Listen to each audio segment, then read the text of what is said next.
Hello les Capricornes. Alors, c'est vous qui êtes tirés au sort là pour octobre 2021 pour la guidance sentimentale. Donc, comme pour tous les signes, j'ai fait à carte couverte, j'ai demandé une canalisation, d'accord? Un petit message rapide, en corrélation ou pas avec les cartes qui vont suivre, où il y aura toi, la personne de ton cœur avec qui tu es ou pas. Parfois, là, ce qui s'est passé pas mal dans les tirages, j'ai l'impression que parfois ça s'est inversé. À vous de voir où vous vous situez. Peut-être que là, ça sera dans le bon ordre, j'en sais rien du tout. Pour les infos, sous la vidéo, il y a tout ce qui est euh, nécessaire, c'est-à-dire le lien vers l'extension, si tu choisis d'aller vers l'extension, le lien vers la formation de tarot intuitif que je propose, voilà, qui est en lien avec comment je tire les cartes, moi, comme vous avez pu le remarquer depuis le temps. Et puis, mes coordonnées pour les guidances perso, bien évidemment, comme d'habitude. Tu peux aller voir ton signe lunaire, ton signe ascendant, le signe de l'autre, évidemment, dans la playlist à la fin de la vidéo. On y va, les Capricornes, donc je vous mets là. Hein. Le message... Bon, c'est un peu particulier parce que je vois pas... Bon, bref, évidemment, moi, je prends, après, vous faites comme vous voulez. J'ai pas trop capté. Pourquoi? Donc, c'était corrélation entre des événements qui activent ta glande pinéale. Voilà. Ben, en tous les cas, il se passe des choses en ce moment dans ta vie, Capricorne, qui activent ta glande pinéale, donc qui active un sens qu'on a tous, mais qu'on met en sommeil parfois, ton sixième sens, ton septième, ton huitième, ton dixième, ce que tu veux, ton troisième œil, tes ressentis, tes perceptions, bref, ce qu'il y a de non manifesté.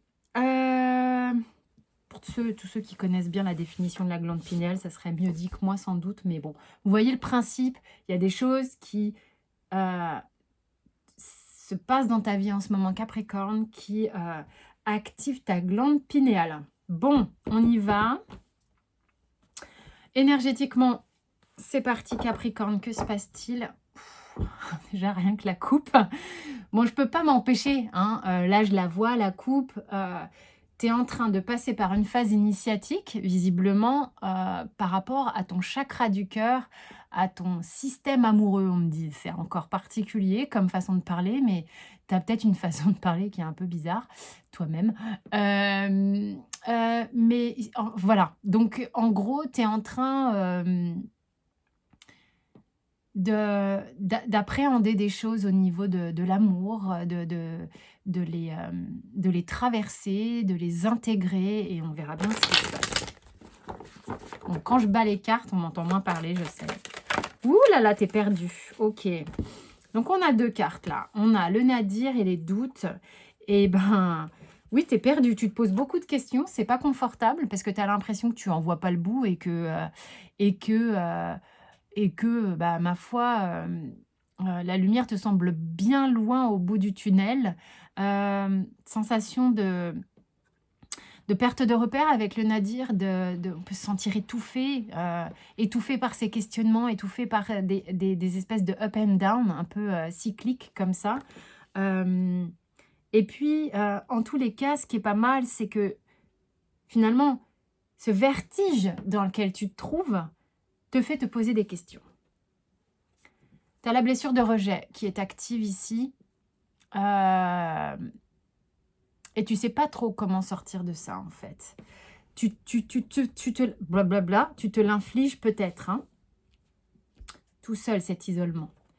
Tout seul. Allez, Capricorn. Regardez la méfiance que vous avez et les angoisses que ça vous crée. Bon. Vous êtes dans une drôle de passe. Bon, bah écoutez, le diable de votre côté. Et de l'autre côté, le roi de bâton. Très bien. Ça fait beaucoup. Alors, le sentiment que j'ai avec les cartes qui viennent de tomber, je vous le dis tout de suite, c'est l'info qu'on m'a donnée immédiatement. Cette carte vient là, cette carte vient là et cette carte vient là. J'ai demandé au moment où je tirais les cartes, j'ai eu cette pensée, ça n'est pas suffisant. On m'a redistribué les cartes comme ça. Je fais confiance. Je sais que c'est comme ça que ça doit se poser. Vous avez le diable avec l'étoile un petit peu à l'envers. Ok, mes 2 arcanes majeures, on voit hein, que c'est puissant pour vous en ce moment. Et bim, roi de bâton, reine de bâton. Une sacrée coupe hein, de l'autre côté quand même. Hein. Et 3 de bâton sur le lien. Ok, c'est parti. Donc, bah vous, clairement, je peux pas ignorer que l'étoile, elle est tombée à l'envers. C'est qu'il y a tellement de peur vous concernant. Vous avez peur de votre désir. Vous avez peur des liens, de l'attachement, de l'engagement, d'être... En fait, c'est comme si tout à coup, je ne sais pas ce qui se passe dans votre tête, c'est comme si vous vous trouviez privé de liberté, mais en même temps, vous vous privez aussi de liberté. Vous voyez comme ça vous parle. Il y a une notion que le ciel vous est tombé sur la tête. D'accord? Le ciel vous est tombé sur la tête. Ce qui va vous obliger, d'accord? Puisqu'elle est tombée sur votre tête comme ça, ce qui va vous obliger à faire un travail, d'accord? Un travail personnel, comme on l'a vu tout à l'heure en initiatique, pour retrouver à un moment donné la tête en haut et les pieds en bas. Et puis surtout, ok, la tête dans les étoiles et les pieds sur terre, on vous dit. Mais ce qui se passe, c'est que c'est une notion de foi avec l'étoile. C'est-à-dire que à quel moment justement vous êtes en train de faire ce travail pour vous reconnecter à cette notion de confiance en soi, à cette notion de je peux me détendre, je peux laisser le flot de la vie couler, je peux laisser les choses se faire. Et vous voyez, je suis à nu et c'est ok. Mais bon, là, vous venez un peu de vous prendre comme un... C'est marrant parce que c'est comme si elle voulait représenter la glande pinéale. Il y a le ciel qui vous tombe sur la tête, il y a peut-être des ressentis, des choses un peu fortes qui vous tombent sur la tête aussi.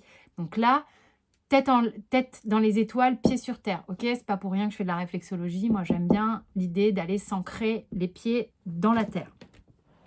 Ok. De l'autre côté, on a une personne qui est sûre d'elle, relativement déterminée. Déterminé, c'est pas forcément le mot que j'emploierais avec le bâton, mais en tous les cas, il y a de l'envie, il y a une aura qui est assez puissante, assez forte, qui peut faire peur, hein, qui est...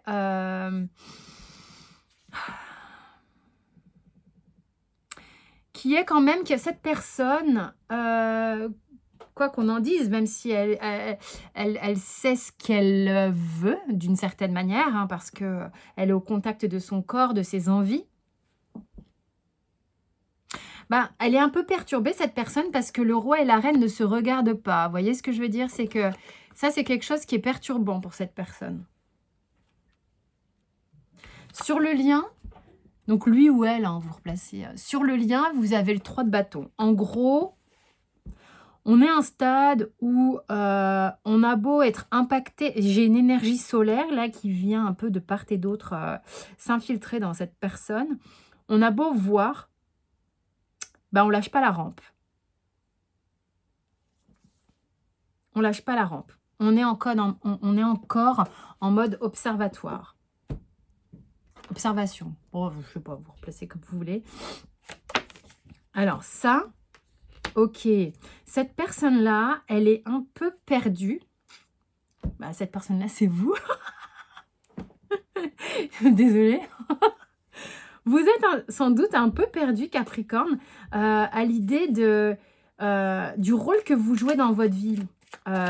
Mère, épouse, amante, ou père, époux, amant. Qui êtes-vous? Êtes-vous les trois à la fois? Est-ce que vous devez choisir une personne en particulier? Vous êtes un petit peu... vous ne savez pas exactement comment vous regardez en face. Vous êtes un peu perdu dans votre reflet pour le moment. C'est quelque chose qui... c'est comme si vous vous sentiez obligé de faire un choix peut-être en ce moment. Et vous sentez les forces vous perdre. Comme si il y a un truc de foi. Vous n'avez pas la foi de pouvoir arriver à parvenir à quelque chose. Hein, il en faut de la foi. Vous savez, le pouvoir de la croyance positive et d'une forme d'un certain lâcher-prise qu'il a fallu à Lancelot, une espèce de de pureté d'esprit au final pour pouvoir retirer cette épée du caillou là. Je sais pas pourquoi je suis partie là-dedans. Bon, bref. Alors ici, la personne de votre cœur. Alors c'est quelqu'un qui peut très vite se sentir menacé par l'énergie du sexe opposé, si vous êtes un homme, par les femmes. Bon, après, vous replacez si vous êtes dans des couples homosexuels ou quoi. Mais c'est quelqu'un qui, très rapidement, peut se sentir un peu... peut avoir envie de fuir à l'idée que qu'elle pourrait y laisser sa peau, en fait. Parce que c'est quelqu'un d'assez confiant, mais par contre... Bon, il y a un problème un peu chez cette personne. C'est assez rigolo parce que là, il y a quand même les deux rois et reines de bâton. Quand même, genre, dans le genre, confiance en soi, on est bien. Et puis, en blocage, quand même, au moindre signe d'hostilité, cette personne peut se barrer. Et puis, il y a un autre truc, c'est que c'est quand même quelqu'un, peut-être de par son aura, qui a tendance à être assez... en confiance comme ça, de par ce qu'il ou elle génère, d'accord, sur les autres, a tendance à attendre qu'on vienne le ou la chercher. Comme une princesse ou un prince au bois dormant, quoi. Ok. Puisque visiblement, c'est quelqu'un qui est assez magnétique. Du coup, cette personne a peut-être l'habitude d'être très courtisée, qu'on vienne le ou la chercher. Donc, assez passif ou passive. Alors, quels sont... Non, c'est pas toi. C'est le Morgan Greer que je veux sur les conseils. Et visiblement, ça vous paraît être un truc insurmontable. Hein. Ok. Alors là, on vous conseille de savoir manifester, peut-être savoir évoquer, verbaliser quelles sont vos envies quant à éventuellement un engagement. Comment vous voyez les choses dans un engagement. Comment vous voyez les choses au-delà du 3 de bâton, puisqu'on est sur du 4 de bâton. Et votre autre? Le conseil qu'on donne à cette personne, dans le genre, c'est marrant, hein, c'est quelqu'un qui... C'est fou parce que, vous voyez, au moindre petit court-circuit, cette personne aura tendance à s'enfuir. Et là, on a le 9 de bâton et le 7 de bâton. Alors, on lui conseille une chose, c'est peut-être de rétrograder dans sa méfiance. C'est-à-dire qu'on passe du 9 au 7. C'est-à-dire, il est nécessaire peut-être pour cette personne d'être un petit peu plus courageux ou courageuse. Oh non, bim, c'est pas le moment, je suis en train de faire un tirage, chérie. Ok. Voilà, je vais tirer maintenant les cartes qui vont venir pour l'extension. Non, tu saoules, mais non. Non, non. C'est fou, quoi, à l'âge que t'as. Tu sais ce que c'est qu'un an. Alors, désolée. Allez. Qu'est-ce qu'on a d'autre? La résilience, les amis, hein, le pardon ici, avec un nouveau dos de deck, le sacrifice. Je pense que là, on vous emmène à aller voir à quel point vous êtes... Bon, bref, je vais interpréter ça dans l'extension, mais à quel point vous êtes en train de vous faire un petit peu du mal tout seul, les Capricornes. Alors, attention, on va aller voir tout ça. Je vais recouvrir... Donc, pour vous, le magicien, c'est canon, là, on va faire quelque chose de tout ça. On verra si je recouvre un peu plus ou pas forcément besoin, mais bon. Chez la personne de votre cœur, on a le cavalier d'épée. Ça, c'est intéressant pour quelqu'un qui a tendance à vouloir attendre qu'on vienne le ou la chercher. Ah, son cavalier d'épée est avec le pendu, c'est intéressant ça. Vous voyez, c'est très évocateur de ce que je disais tout à l'heure avec le symbolo. Ok, c'est assez représentatif. On va aller voir après. Sur le lien, on a le 5 de denier qui parle de la blessure d'abandon, qui parle de la peur de se retrouver sans rien. Donc, on ira voir un peu plus loin. Ok, cette personne, conseil supplémentaire, on a le 8 de bâton et la justice. 8 de bâton qui est une carte très speed, d'accord, avec laquelle on peut se sentir acculé. Et la justice qui tranche. On va aller voir pourquoi. On va aller voir comment. Vous avez ici, chez votre autre, le soleil. Et le 6 de denier. Bah, c'est intéressant tout ça déjà. Un peu de soleil ici sur le fait d'être encouragé. On va aller voir un conseil général de votre côté. Vous en voulez pas de conseil ou quoi? On a le feu ici. Et pour l'autre, le feu, c'est intéressant quand même, hein, parce que ça veut dire que on a le départ de l'autre côté. Ok. Ok, bah tout ça est bien intéressant. Et pourquoi j'ai une carte qui s'est mise là?